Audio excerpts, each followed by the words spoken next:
Well, hello everybody, and welcome back to another Blister Speaker Series at Western Colorado University. Very much looking forward to this conversation this evening with Mark Abma, who I think we should ask to come out right now. So, Mark. It's amazing to be here. You guys are very lucky, as I've learned. You guys have the opportunity to go skiing. Is there a shuttle leaving every half an hour to take you up to Crested Butte? I mean, it doesn't really get any better than that. A little bit of school, a little bit of skiing. It's a good life.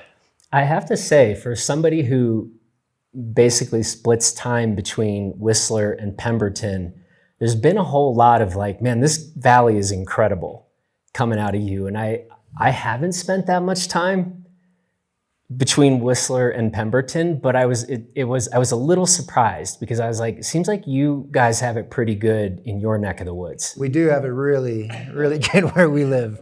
Yeah, it's pretty unique because down just south of Whistler, we've got the ocean that comes in. So we've got access to the ocean, the mountains, and everything in between.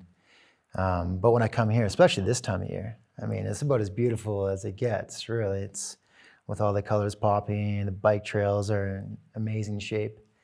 And Crested Butte is just such a amazing town. Kind of, to a certain extent, it does feel like I'm coming home, so it's nice. I've been coming here for so many years now. We're going to talk about that too. But where I want to start, we just watched your segment from All In, and I just wanted to ask you, how does that feel looking back on a segment that you filmed for several years ago? How does that feel watching it? Do you immediately start watching with like a critical eye and you're like, oh, that landing could have been slightly different? Or do you have a kind of softer, gentler approach where it's a more reminiscing about the days in the mountains? Yeah, I do have a critical eye, so there's definitely a couple of shots where like, I should have held the grab a little bit longer, or could have landed that a little bit better. But I think where it really brought me back to was just how much work went into behind the scenes. Just getting the geodesic dome set up was quite a project. That snowcat wasn't operational earlier in the year. So anytime I had a break in weather, I actually had a bit of a nagging knee injury that year. And so anytime my knee was getting too sore, then I would drive 5 hours to go work in the snowcat. And I was sleeping on my buddy's floor and then working in the shop 16 hours a day to get that old, because it's a 1969 Tucker snowcat that hadn't been running in 20 to 25 years. And so there was a lot of work that had to go into it. And so yeah, it just reminds me of how much work goes into that little 5-minute segment. But in the end, it made for a very memorable year. And and the snowcat was, it was definitely an adventure to drive because it's an older machine and it can totally break down in the middle of nowhere. And if that were to happen, then I would be, I'd be stuck waiting for spring basically to tow that thing out of there. So it was a good adventure, and it made the trip. So for me, watching that segment again, one of the things I really started thinking about was, you're spinning off a lot of those natural features, and I was just thinking about the fact that we see that all the time now. But I was like, man, it seems like Abma was among the first that really started approaching lines, natural features with that mindset. And I was like, well, that's fitting. I have him right here. Let's ask a little bit about sort of that evolution of big mountain skiing and how you look back at that evolution and being a part of that. Yeah, I was pretty lucky just in the way that I had the opportunity to ski with C.R. Johnson. I'm not sure if you remember him from back in the day. But he was one of the first people that I saw starting to throw tricks off of natural features along with Tanner Hall. And so I think I kind of got inspiration from them. And I do remember when I first started trying 360s off of natural features, especially in deeper snow, and it was just, my tails were getting caught up, and I was just kind of flailing, it was kind of awkward.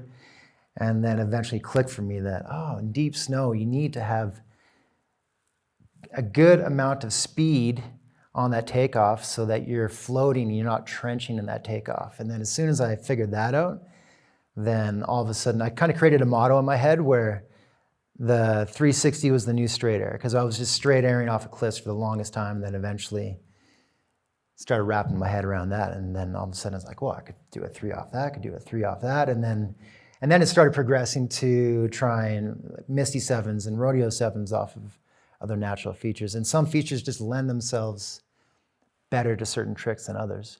And so I was just trying to find the feature that would work well for spinning right or spinning left, or if it was a takeoff that was a little bit more downhill, then I found doing a Misty 7 would work better. But if it had a bit of a lip to it, then a Rodeo 7 would work well. And all that just came with, you know, a little bit of trial and error and lots of crashing.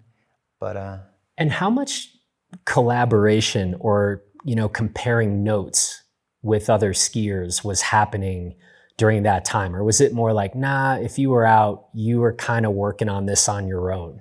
I mean, at the end of the day, you're working on it your own, because when you're hitting a natural feature, No one's hitting it with you? yeah, exactly. And you can't really ask somebody how it went, because we're always trying to ski lines and hit a natural feature with no tracks on it and try to do a trick off that. And so that was a bit, like, you're jumping into the unknown, because especially if we're using a helicopter that day, for example, you're looking at everything from afar. And so that cliff that you're going to be going off of, it's really hard to get a sense of scale as to how big that might be.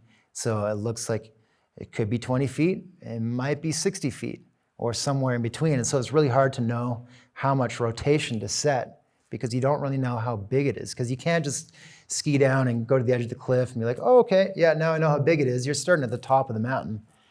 And but that's kind of what it made it all so rewarding. You know, you were using your best judgment, and quite often you'd be communicating with a filmer who would be on the other side of the valley.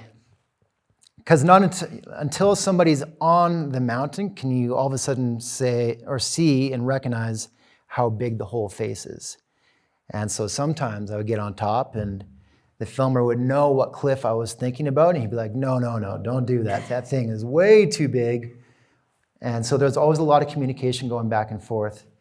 And with that, a lot of trust between myself and the ski guides and the filmers or a photographer. It seems like a lot of trust. And we watched that segment together, and I asked you, you know, there's some fairly stout lines in that segment. And I said, how familiar were you with the lines that you were hitting that we just watched? And, you know, had you run through them, been on them? And I think you pretty much said the answer was just no. Yeah, I'd never skied on any of those lines, but we take as much time as possible just to scout it out, plan exactly where every turn is going to be, and look for distinct landmarks so you know exactly where to make those turns, where your takeoff is going to be, because quite often you get to the top of your line and it's just kind of a blind rollover.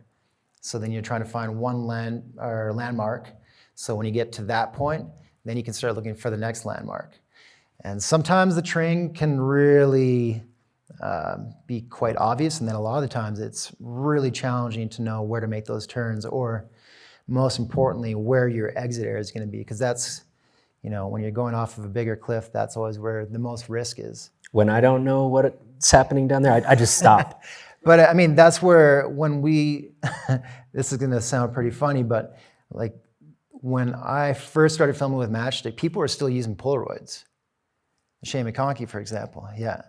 And then I remember, I think it was that season I had gone to Japan and I bought this digital camera. And it was pretty funny. I was cleaning up my my office a few years back, and I found that old digital camera, and the screen on it was like this big. And I was just kind of baffled at the fact that I was using that to scope my lines, particularly when I was in Bella Coola the first year, the first heli trip I'd ever been on. And now we have it so good where we've got our iPhones. So you've got like super high resolution and you can zoom into exactly every little feature and really, especially when you're at the top of the line, that's when you can start cross-referencing. You can be like, oh, I think that tree is the tree that I'm looking at here. And especially when you're trying to use trees as landmarks, they all kind of look the same, And so that's where you're always like looking for a distinct, anything subtly different from one tree to the next so that you actually know where you're going. And that's probably the biggest challenge. It's just kind of playing a game of connect the dots. This Saturday night, there is a premiere of the newest Matchstick Productions film, Land of Giants. You haven't watched the final cut yet. Explain. I know some people really love watching their shots and love reviewing an edit. Being that I kind of come from a bit of an old school time where we were still shooting on film back then, and you didn't really get a chance to review anything. And so I'd always put a lot of trust into MSP, and I still do. So I kind of, more often than not, if it's a personal segment, then quite often I'll travel and help out with editing, but this is more of a travel-based film. And so I just kind of, once again, put some trust into them. And then when I do show up for the premiere, it's quite fun because now it's like I'm experiencing the same thing as everybody else. I have no idea what this film's going to look like. And I love that element of surprise. So give us just a little teaser. What are a few tidbits or stories you're willing to share with us about filming this past season for this film? Yeah. Well, I guess my filming season started in Tahoe around mid-February. And I was there for 3 weeks. And I think during that time we got 16 feet of snow or so. So it was pretty wild. Every morning was digging the vehicle out and then just trying to make it to a spot because the roads weren't being plowed. And so we were pretty much the plow on the roads that morning. And then just a lot of ski touring. But with that, we were doing just a lot of avalanche assessment. Like when you get that much snow, avalanches are a high risk. So we were definitely playing it safe and working in smaller terrain and working in featured terrain. And it was just great to experience Tahoe during, arguably like one of the biggest storms of their existence. Yeah. And what was really cool about it too, it was really cold during that particular storm. So it was almost snowing down to sea level. So the snow quality there was not the typical Sierra cement they get. It was actually really good quality snow. And then after that, I was back in Whistler and I filmed there for 10 days. And then after that, I got a quick invite to go to Norway. And I met up with a guy named Nikolai Schirmer. And we waited out what was a 100-year avalanche cycle, which was slightly daunting. Once again, all the highways were closed. And what was most notable that really raised a lot of red flags for us and the whole ski community there was an old farmhouse down on the ocean, and it got hit by an avalanche. It got swept into the ocean with the people and their farm animals. And so the media was basically saying that, hey, anybody that's going skiing right now is reckless and basically don't do it. So Nikolai, who's from Norway, he spoke in the news a lot, and he really took that opportunity to speak to people about snow safety and overall like avalanche awareness and how, yes, there is a window of time when you definitely don't want to be in the mountains. But then there's also a time when the snow does start to stabilize and you can start entering back in the mountains safely. And so that's what we did. And we dug a lot of pits, and we were definitely ultra safe, and we didn't have any complications. And it's pretty wild there. There's no ski resorts or anything. There's no heli skiing, so it's basically driving along the fjords and kind of looking up, way up, and then parking the car and then putting on your skins and walking a long, long time. And usually we just ski one run in a day.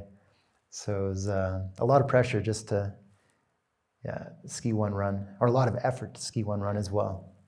And you were saying long walks and then big boot packs. Yeah, massive boot packs as well,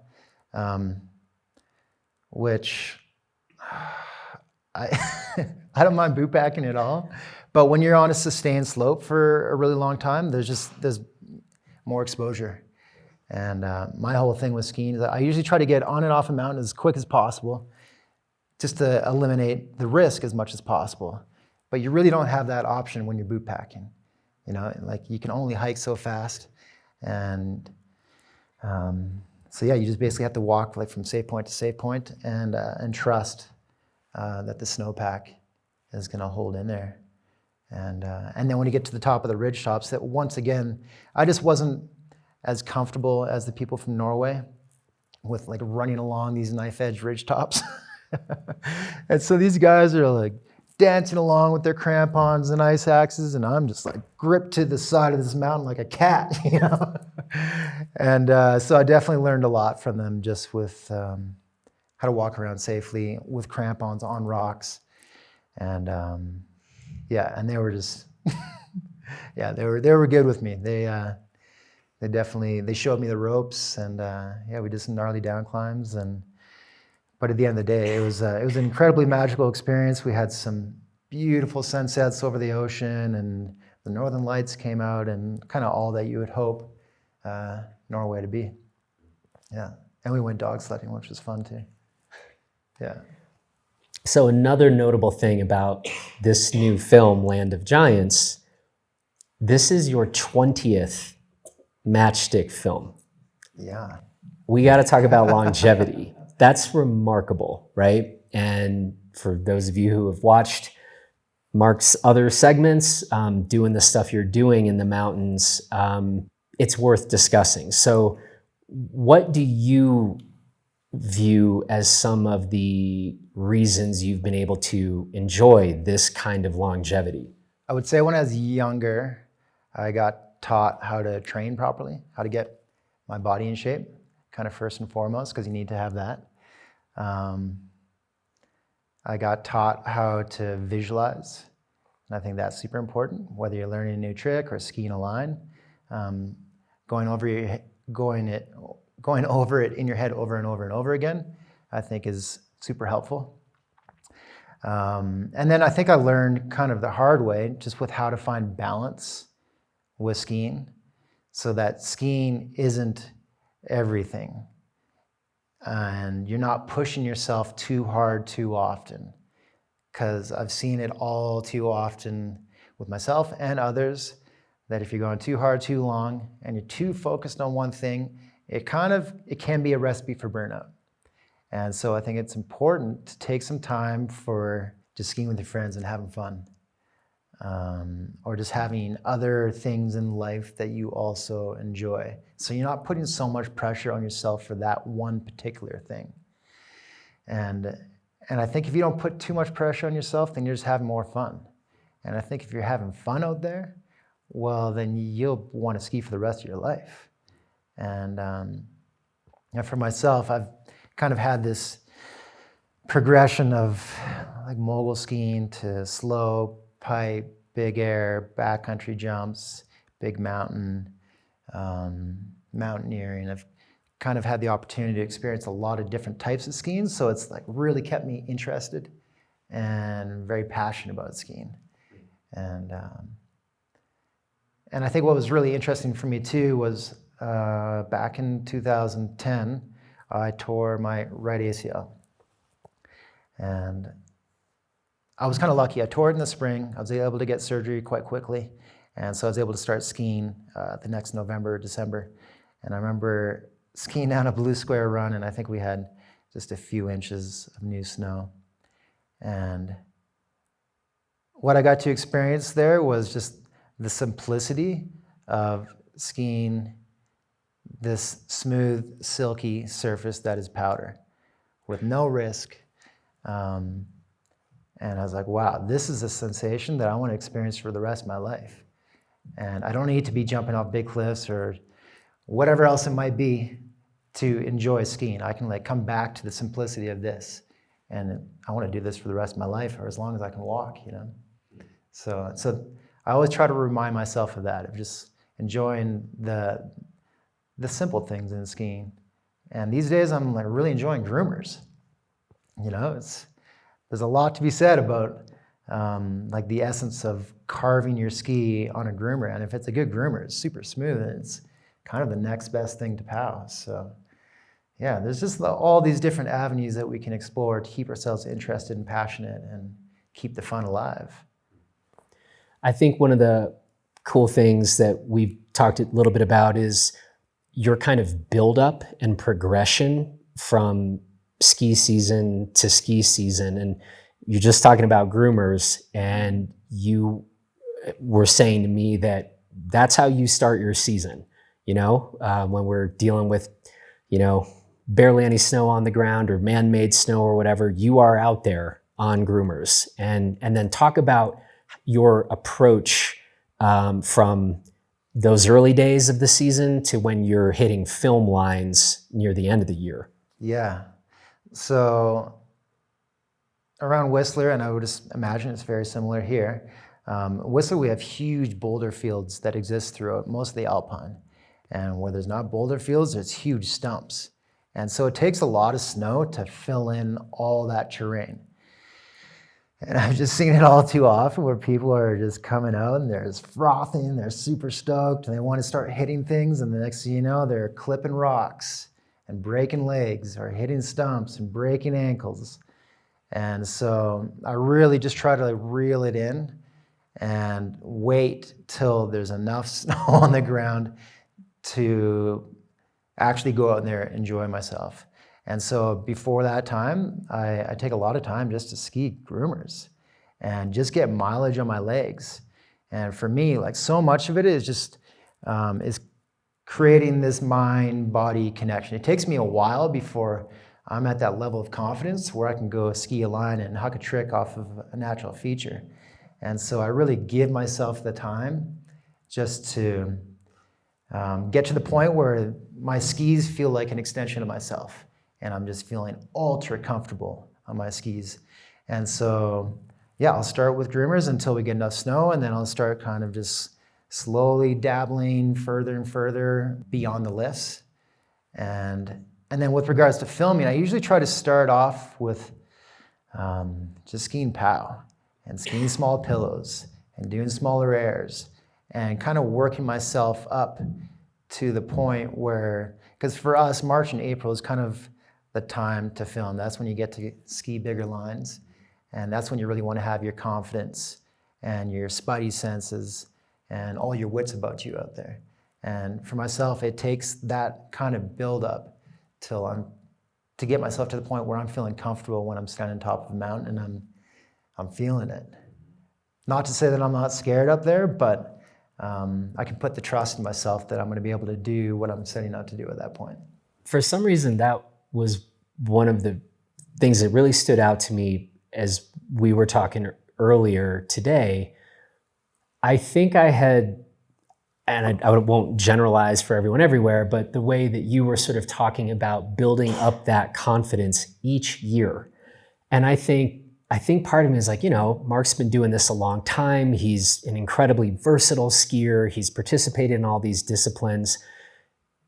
Yes, I understand the physical buildup for every ski season, but thinking that, oh, it's not like you just turn on the pro switch when it comes to the mental game or the confidence part, but that's building up for you just like the strong legs are, you know, from the start of a season. That was something that seemed kind of newer to me, or I just had been thinking about it a bit wrong.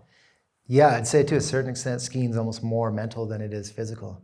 And so it's really taking that time to get your head into the game so that, you know, if you're going to a competition or You're trying to learn a new trick. By the time you've entered that competition or you're trying that new trick, you've rehearsed it or you've practiced it enough times where you know you've got it.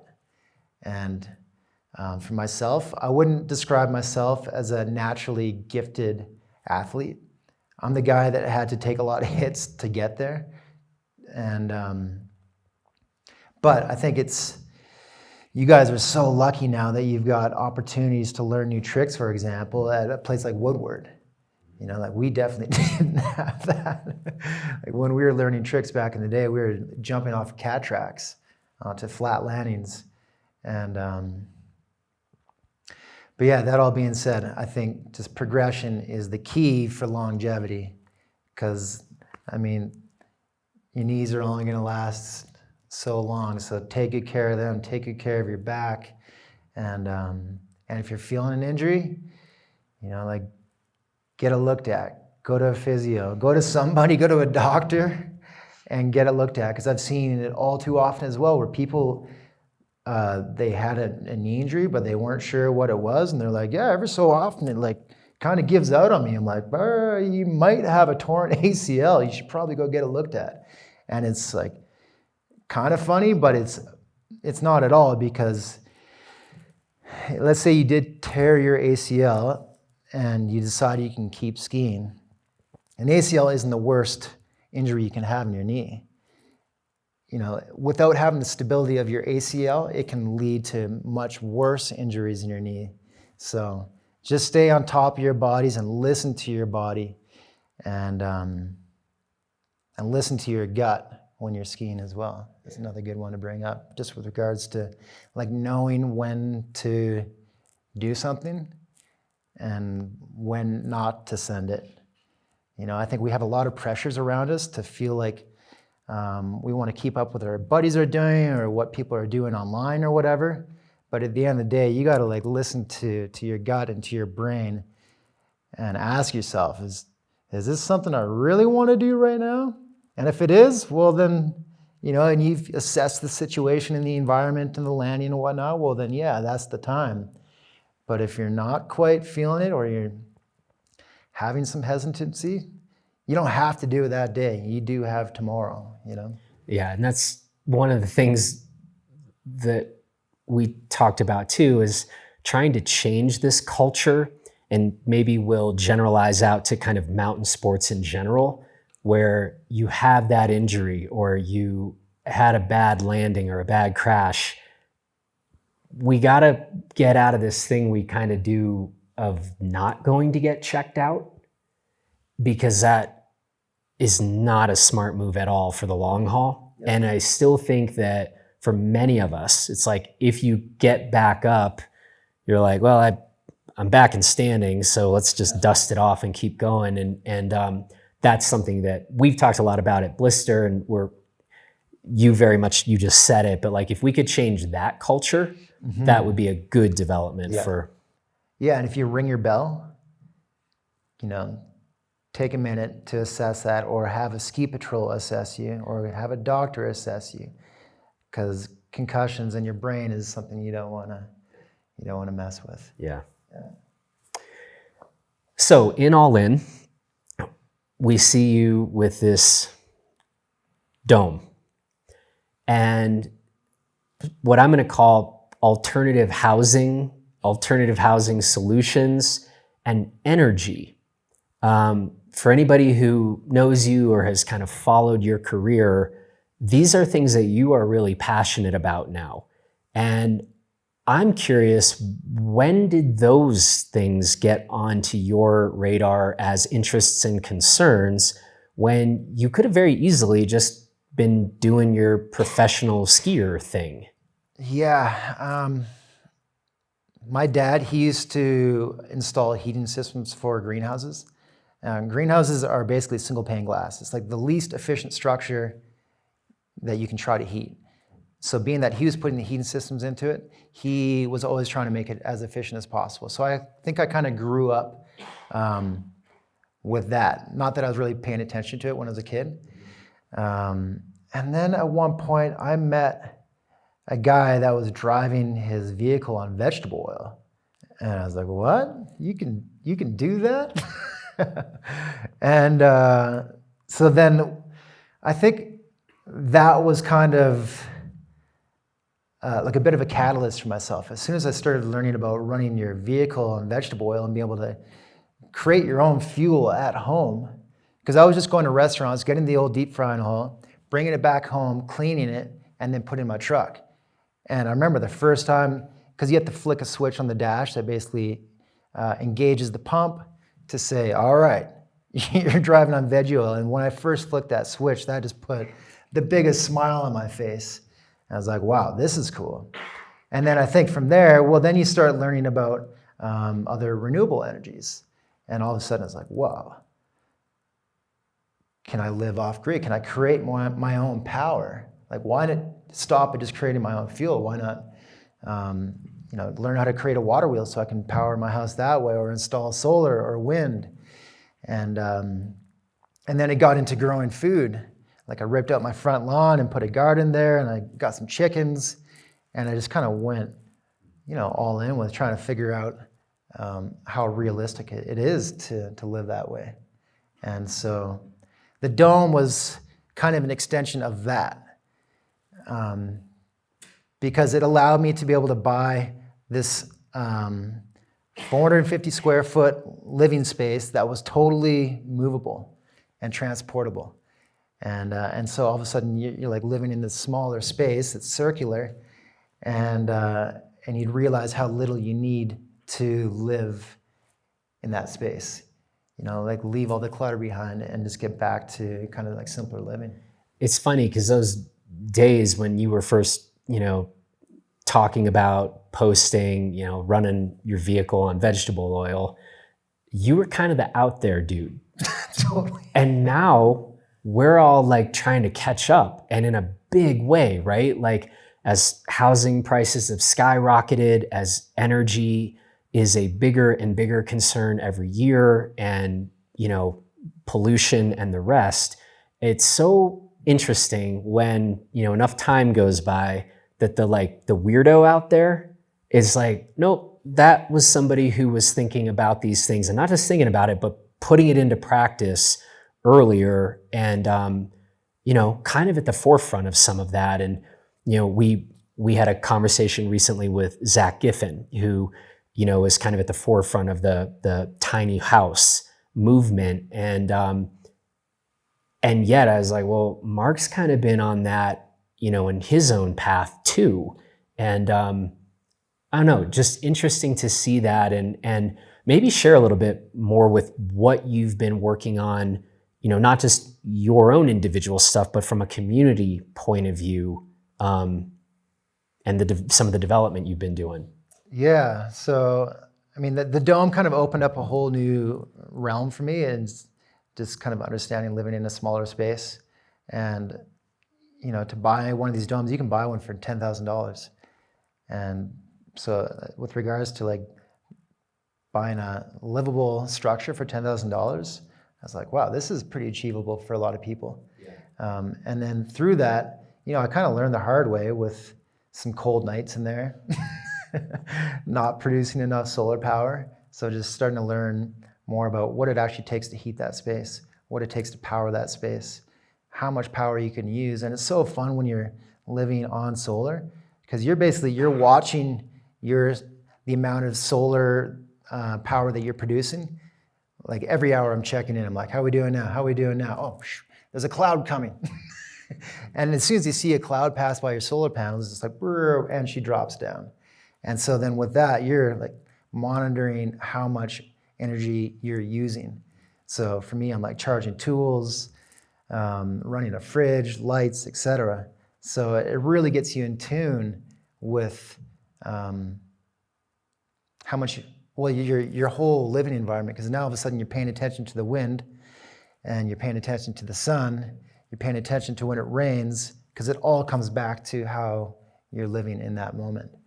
And so that's been really fun for me. And so, I've got into a little bit of real estate development, and now I've realized how challenging it is to bring that level of sustainability into like a normal living situation.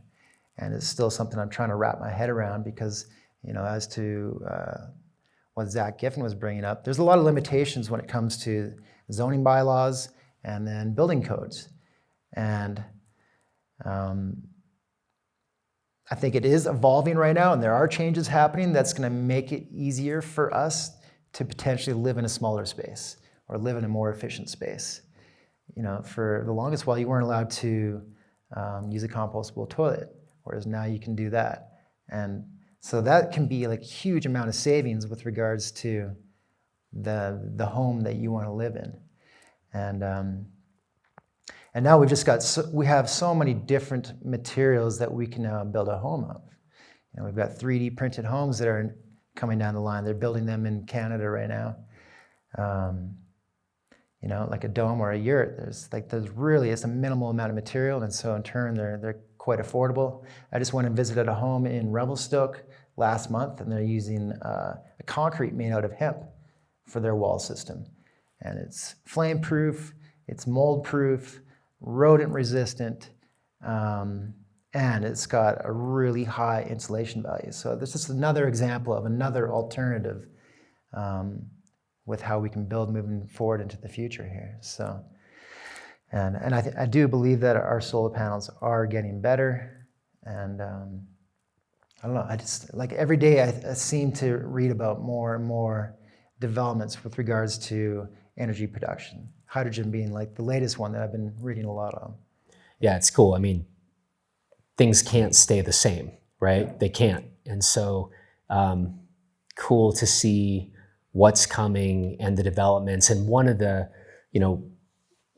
big takeaways from what Zach Giffen was saying was, this is where it gets really important to get involved in your particular local community, because these rules and regulations and zoning requirements can be affected and changed if enough people are going to talk about these things and move those needles. And it's kind of got to happen, it seems, in a lot of places.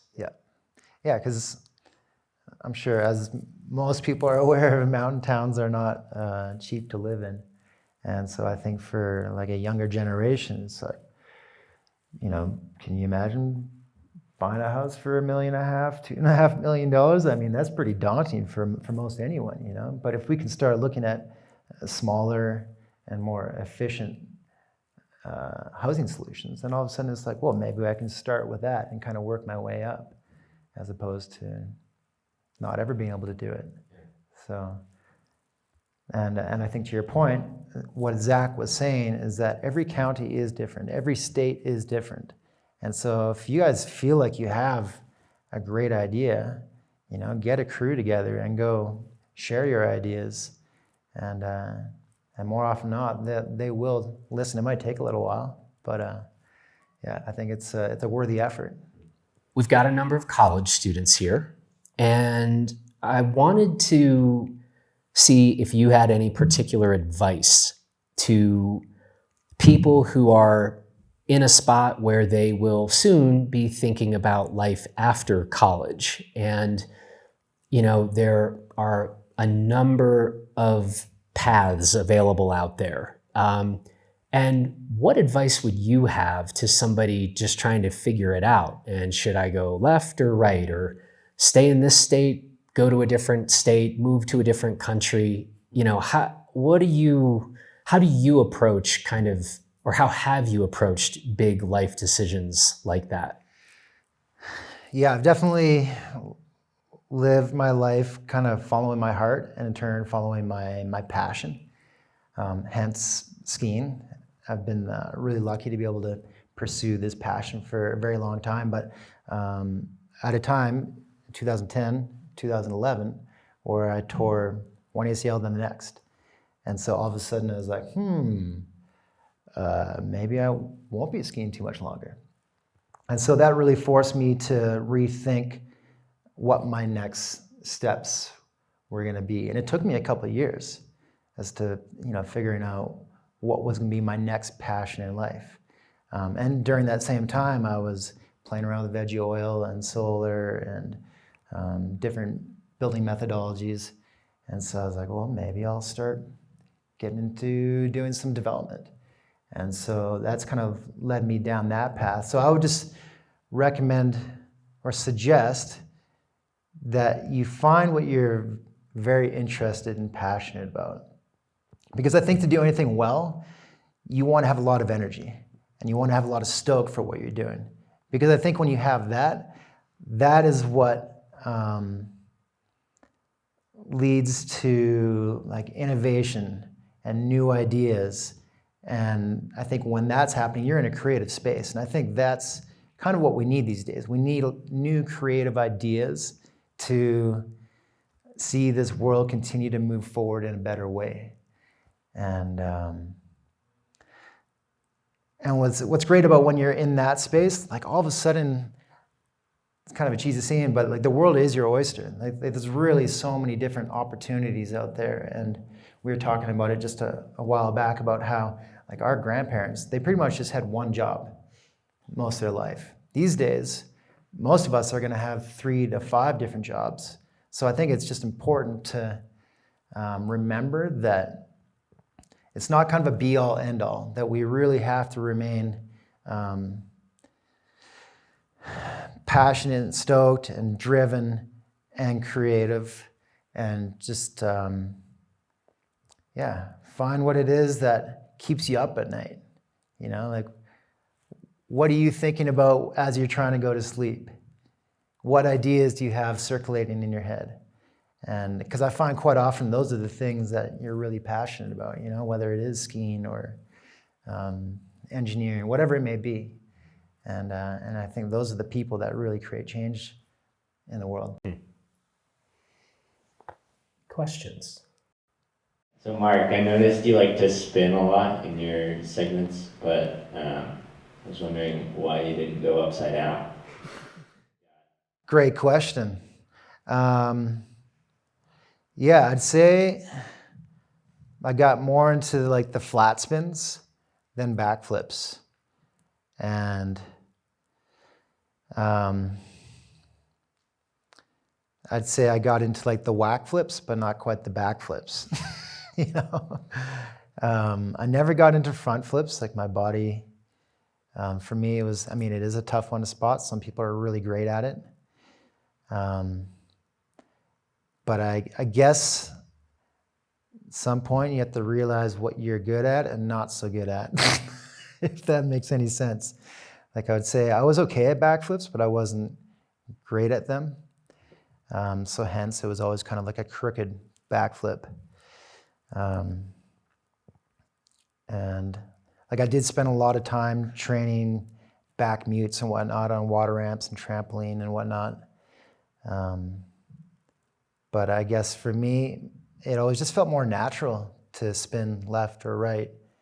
And that kind of tickled my fancy and kept me going. But to your point, like I would say I've got a mental block towards a backflip, for example. And that is something I do need to work through for sure. And it's definitely on the list. So thanks for reminding me of what I need to work on. This is never too late, right? It's never too late. Any other questions? Do you have any advice for staying calm on big lines? Absolutely, because I get scared every time. Yeah. So yeah, 2 things, visualization and breath. So there's a breath, it's called a box breath. And so what it is, you breathe in for 4 seconds, you hold for 4 seconds, you breathe out for 4 seconds, you hold for 4 seconds. They say if you do that 6 times, that it will actually calm your nervous system. And that's quite often what's going on when you're nervous and you're standing on top. Your nerves are shaking and you're shaking in your boots because your nervous system is so fired up. So breath, and while I'm breathing, I'm visualizing what I'm going to be doing. And usually by the time I've done my 6 rounds, I'm, I wouldn't say cool as a cucumber, but I'm way better off than I was before. And then at that point, when I'm doing my 3, 2, 1 count in, then I'm able to let go and basically it's kind of an overused term, but like enter that flow state where you're not really having to overthink it anymore. You're really able to let your mind and body do what they know how to do. Anything else? You mentioned that you, when you were younger, you were taught how to train the right way. Can you talk a little bit about that? Yeah. So when I was 19, I joined the British Columbia freestyle ski team. And I did that for 3 years. And I was really lucky that I had a coach that taught us how to train in the gym and gave me the fundamentals with how to squat properly, how to do a deadlift properly. How to, like, you want to get strong, but you don't want to get like too bulky and strong, they become slow. So then incorporating plyometrics with that.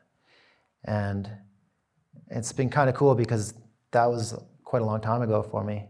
And actually going back, and I started training early August. And I kind of went back to more or less the way I was training when I was 19. And kind of going back to just like getting the basic muscle groups, getting them built up. And then while I'm on the road, I'm not going to have access to the gym as much. So now I'm focusing on cardio. Or if I'm going to be stuck in a hotel room for a while, then I'll start focusing on single leg squats. Because I think that's the other really important thing to remember with your knees is you've got all these little stabilizers that are there to help give your knees stability when you really need it. And that's where like a balance board can be really good, or a Bosu ball. And then, on the flip side of the strength training side of things, then I try to do yoga or stretch as much as possible.